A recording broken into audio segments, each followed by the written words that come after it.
Se abre la sesión. Académicas y académicos, señoras y señores, damos comienzo a la sesión solemne y pública en la que va a darse posesión de una plaza de académico de número de la sección de Ciencias al ilustrísimo señor don Antonio Vallejo Triano.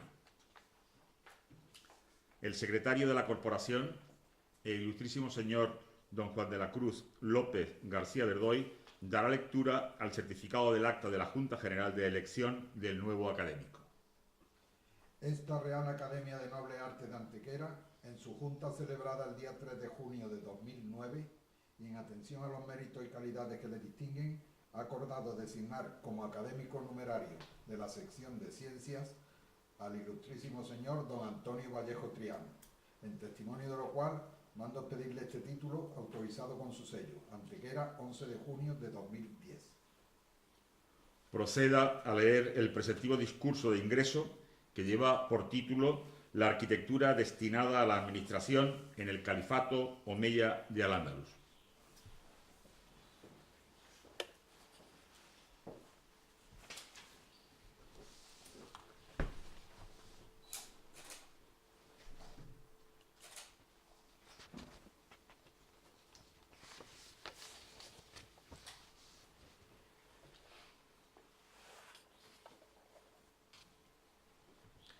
Muchas gracias, presidente, cuerpo académico, amigos, familiares. El título de mi discurso de ingreso, efectivamente, como veis, se llama La arquitectura destinada a la administración en el califato omeya de Al-Ándalus. En el mundo islámico medieval, la arquitectura relacionada con la administración ha recibido una escasa atención, y esto por diversas razones, entre las que cabe destacar, por una parte, la propia dificultad de definir ese tipo de actividad que es la administración en esos momentos, y por otra, la valoración otorgada a la arquitectura doméstica y residencial y a la de representación política. En el caso de la primera, la residencial, por ser el principal exponente de esa hegemonía de lo privado que caracteriza la formación social islámica, como bien señaló nuestro maestro y amigo Manuel Afién.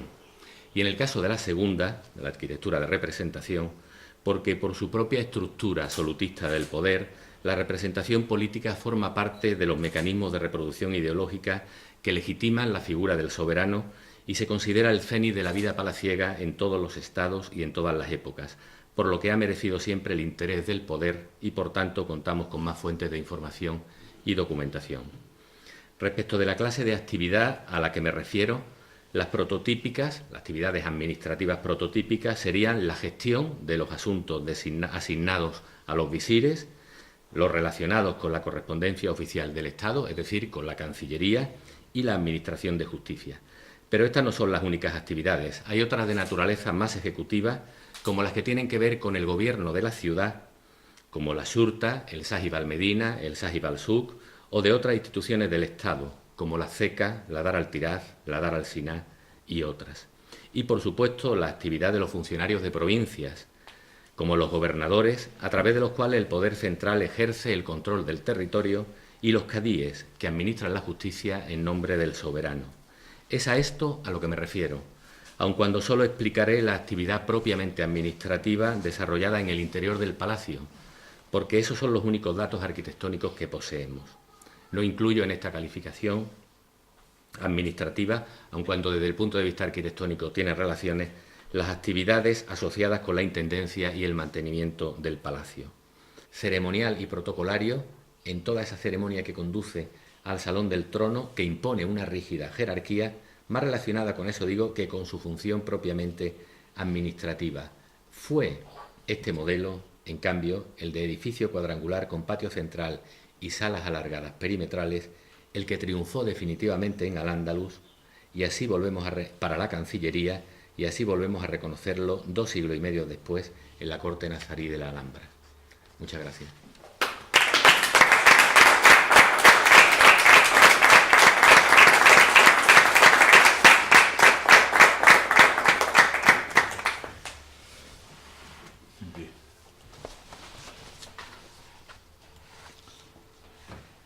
Don Antonio Vallejo Triano, Se ratifica, Su Señoría Ilustrísima, en la aceptación de la propuesta de ingresar en esta Real Academia de Nobles Artes de Antequera como académico numerario. Sí, me ratifico. ¿Jura o promete Su Señoría Ilustrísima guardar su estatuto y su reglamento y trabajar por ella defendiéndola y aportando su cooperación? Sí, lo prometo.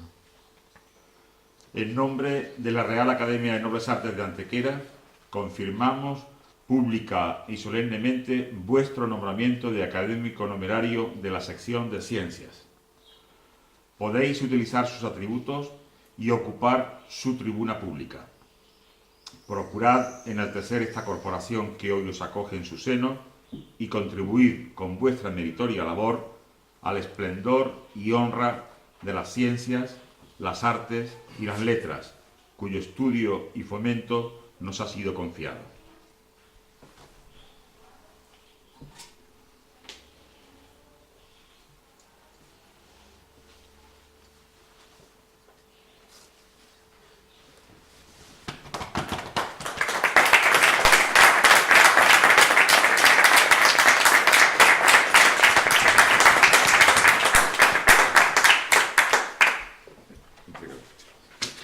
Muy bien, muchas gracias.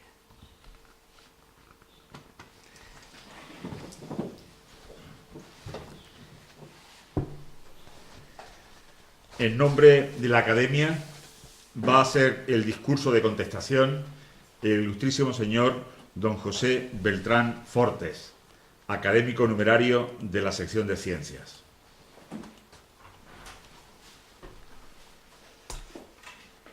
Muchas gracias. Excelentísimo señor director de la Real Academia de Nobles Artes de Antequera, ilustrísimos e ilustrísimas académicos y académicas, señoras y señores. El cometido que me hace nuestra Real Academia de Nobles Artes de Antequera de llevar a cabo la contestación del discurso de ingreso del ilustrísimo señor don Antonio Vallejo Triano como académico numerario de esta institución en la sección de Ciencias, que compartimos, es para mí un privilegio, a la vez que motivo de enorme satisfacción personal. Privilegio por la calidad humana y profesional del nuevo académico, que quedará en evidencia en la laudatio. Satisfacción porque en nuestros propios recorridos vitales hemos tenido diversos puntos de acercamiento, de gran significado, al menos en mi caso, que citaré brevemente. En primer lugar y sobre todo, que ambos desarrollamos nuestra formación académica en la Universidad de Málaga en el mismo periodo, entre los años 1976-1981, compartiendo los 3 primeros cursos de aquel plan de estudios de historia de la Facultad de Filosofía y Letras, aunque él realizó luego la especialidad de Historia Medieval y yo la de Mundo Antiguo.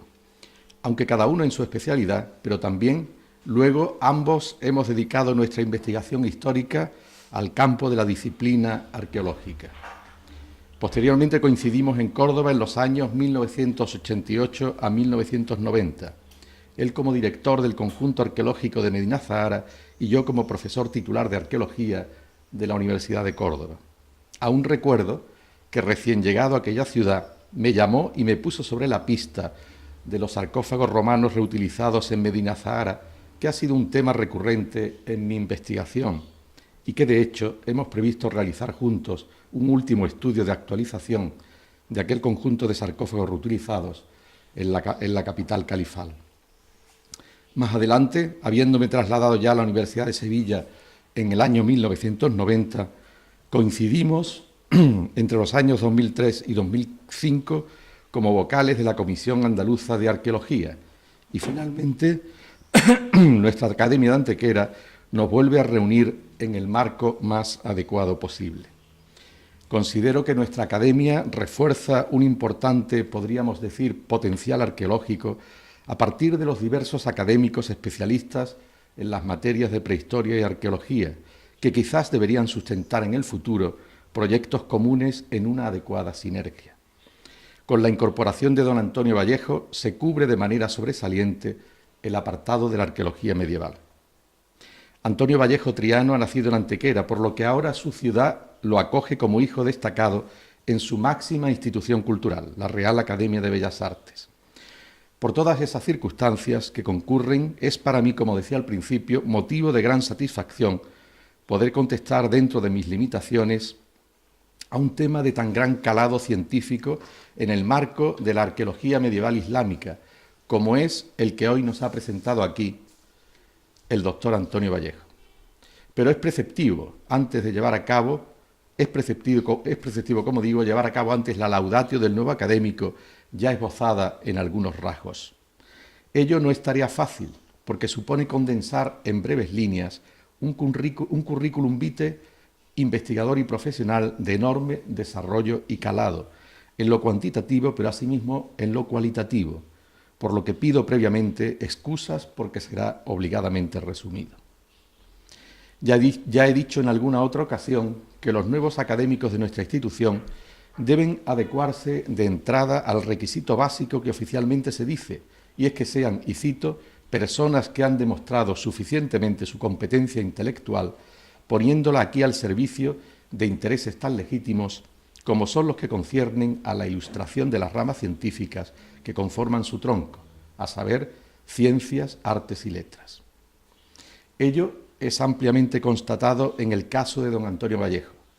Su competencia intelectual y trayectoria profesional e investigadora marcan sin duda una de las sobresalientes en el panorama de la disciplina histórica, vinculado sobre todo a la arqueología islámica cordobesa y más en concreto, como es bien sabido, al yacimiento arqueológico de Medina Zahara, pero no solo.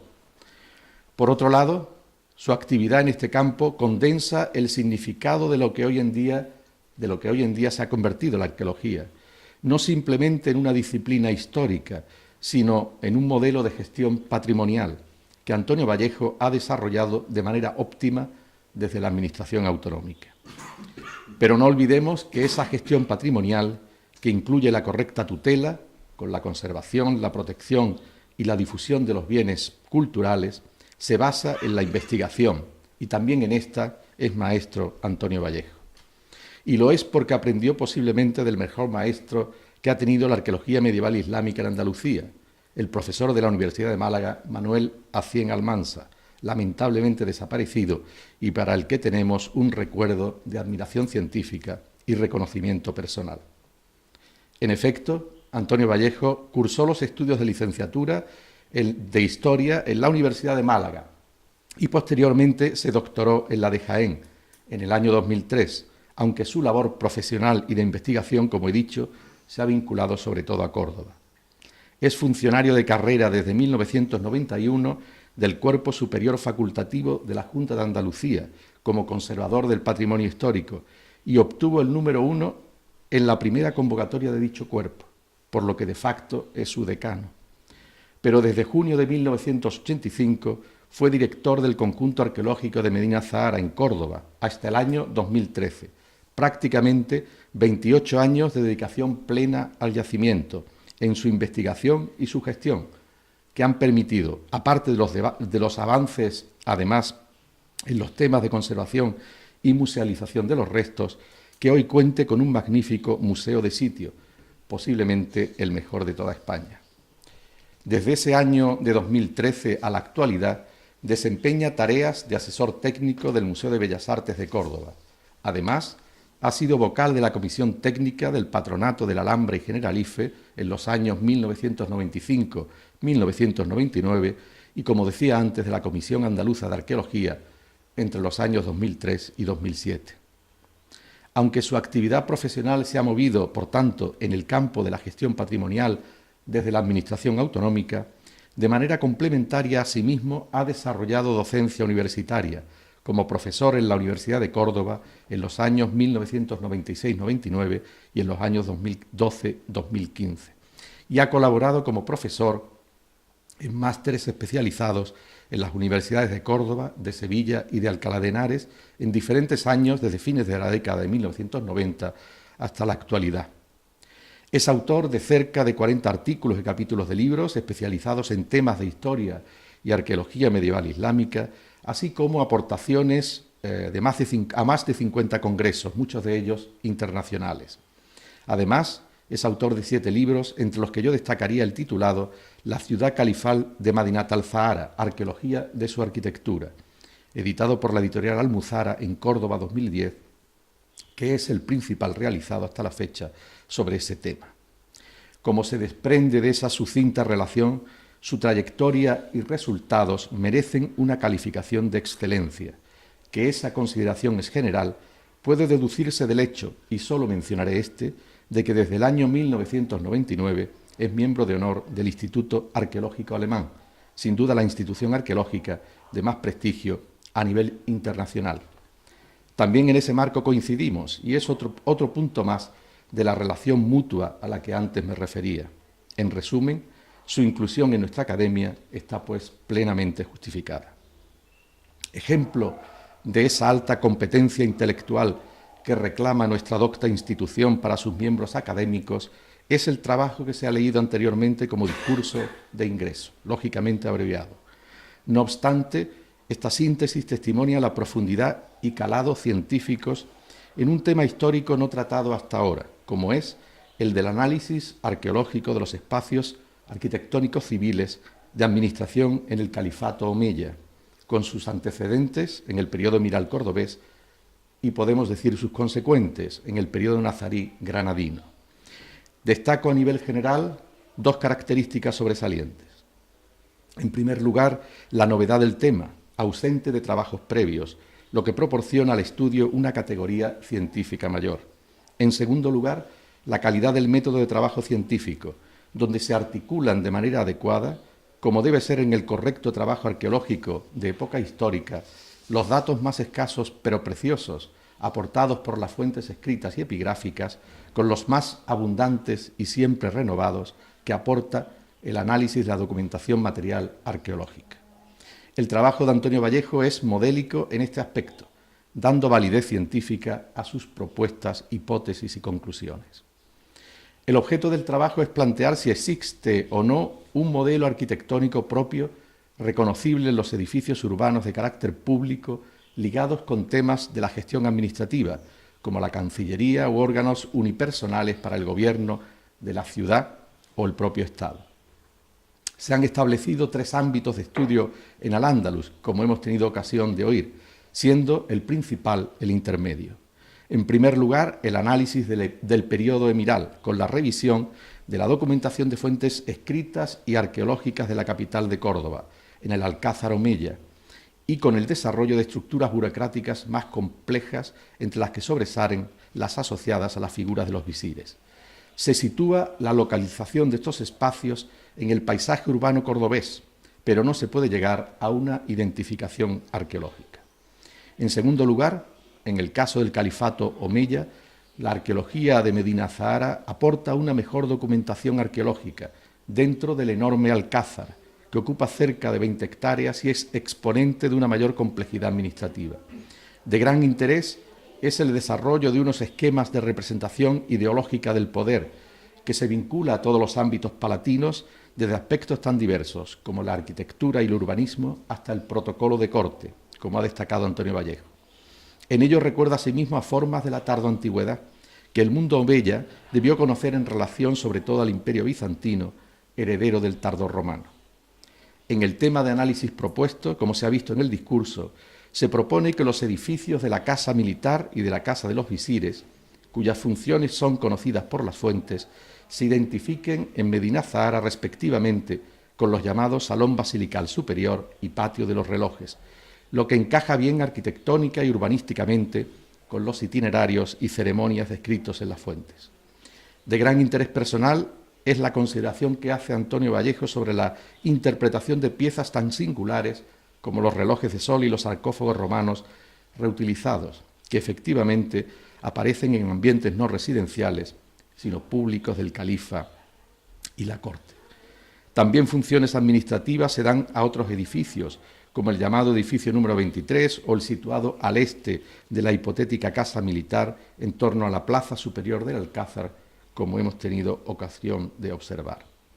En resumen, el trabajo aporta importantes e inéditas propuestas de uso y función para estos edificios excavados en torno al Salón Rico y esa plaza superior del Alcázar que hasta ahora no habían sido propuestos.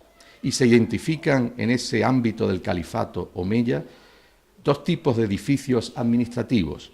uno de tradición emiral, en cuanto a salas alargadas asociadas a un patio central porticado, y otro más claramente de planta basilical. Finalmente, como epílogo, ha propuesto Antonio Vallejo la identificación de arquitectura civil administrativa en los palacios nazaríes de la Alhambra, en el entorno del Mexuar y edificios anexos, identificando el primer modelo de patio porticado y salas alargadas, lo que daría continuidad al tema en la arquitectura islámica desde época emiral hasta esos siglos ya avanzados en la Baja Edad Media en Al-Ándalus. Hipótesis y planteamientos que, como indicaba, aportan importantes novedades científicas en un tema poco tratado hasta ahora y que nuestro nuevo académico nos ha expuesto como primicia. Termino ya. Solo me resta ahora, en nombre de toda la institución, felicitar al ilustrísimo señor don Antonio Vallejo Triano por su incorporación con este acto ya de manera oficial como académico numerario de la Real Academia de Nobles Artes de Antequera en su sección de Ciencias, en cuyo ilustre seno le damos la bienvenida todo el cuerpo académico y asimismo nos felicitamos por su incorporación. He dicho.